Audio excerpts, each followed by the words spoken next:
Et à présent, une enquête internationale de grande envergure publiée dans le cadre du consortium de journalistes Forbidden Stories. Justine Katz, bonsoir. 17 médias ont enquêté sur le Rwanda et surtout sur le régime répressif de son président Paul Kagame. Pendant plusieurs mois, François, 50 journalistes dans 11 pays ont travaillé ensemble. Parmi eux, en Belgique, Le Soir, CNAC et bien sûr la RTBF. Le but de ce groupe Forbidden Stories, c'est de poursuivre les enquêtes de journalistes tués ou morts dans des circonstances suspectes.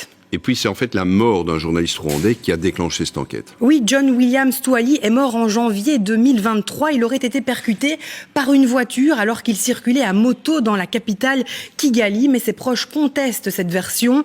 Avant sa mort, John Williams enquêtait sur des sujets très sensibles comme des soupçons de corruption, des disparitions, des arrestations arbitraires. Nous avons décidé de poursuivre son travail. Alors l'enquête se penche aussi sur la face cachée du régime rwandais qui n'hésiterait pas à menacer ou à faire taire tout simplement, si l'on peut dire, ses opposants. C'est ce qui ressort en tout cas de notre enquête. Nous avons recensé une vingtaine de cas suspects d'ingérence des autorités rwandaises sur le sol belge visant des opposants ou tout simplement des personnes critiques à l'égard du régime de Paul Kagame. On parle de cas d'espionnage, de harcèlement en ligne, d'agression et même des soupçons de tentatives d'assassinat. Certaines victimes ont eu le courage de témoigner, comme vous allez le voir dans ce reportage de Benoît Feit. Théogène Rudasingwa est un vieux compagnon de route du président rwandais Paul Kagame. Il a notamment été ambassadeur du Rwanda aux États-Unis. Mais il est aujourd'hui passé dans l'opposition. Il affirme avoir été visé par une tentative d'assassinat en Belgique en 2015. C'est un de ses contacts qui l'aurait prévenu.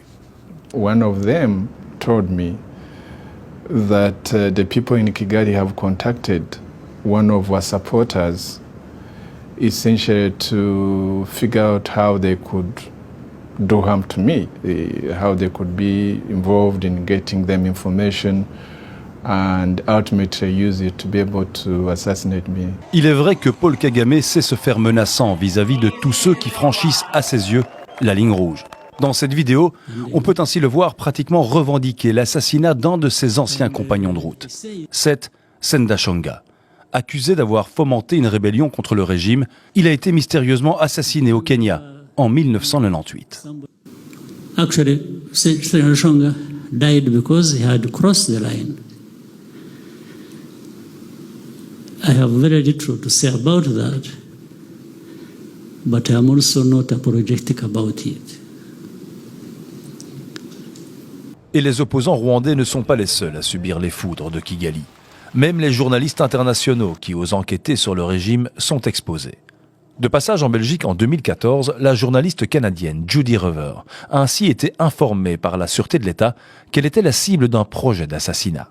L'année dernière, c'est la journaliste britannique Michaela Wrong qui a été la cible de pression, alors qu'elle était à Bruxelles pour présenter son livre « Rwanda, Assassins sans frontières » dans un restaurant célèbre à Ixelles. The restaurant owner had come under this onslaught of hostile tweets, phone calls, anonymous phone calls. So under this blizzard of attacks in which I was being accused of being a racist and a genocide denier, they cancelled the whole event. Au cours de notre enquête, nous avons pu établir l'existence d'un groupe composé de gros bras, chargé par l'ambassade du Rwanda de surveiller et de mettre au pas tous ceux qui osent critiquer le régime en Belgique.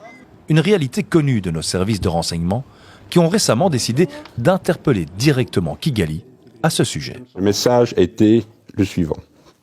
On ne peut bien entendu pas effacer le passé, mais si les obstacles qui ont miné la relation dans le passé sont levés, rien ne s'opposera au développement d'une relation cordiale et professionnelle entre nos deux services. Nous avons contacté les responsables de l'ambassade du Rwanda en Belgique à ce sujet, mais ils n'ont pas répondu à nos demandes d'interview. Ce soir, les autorités rwandaises ont déjà réagi par communiqué. Elles évoquent, je cite, un déferlement médiatique programmé pour perturber les prochaines élections législatives et présidentielles qui doivent avoir lieu dans le pays. Les autorités rwandaises qui précisent encore avoir refusé de répondre à nos questions parce qu'elles y auraient déjà répondu à plusieurs reprises. La suite de cette enquête, en tout cas Rwanda Classified, sera publiée demain matin dans Le Soir, le CNAC et sur toutes les plateformes de la RTBF. Merci Justine. Et bien sûr aussi demain soir dans le magazine Investigation que vous présentez, c'est à 20h15 sur la Une. Merci Justine.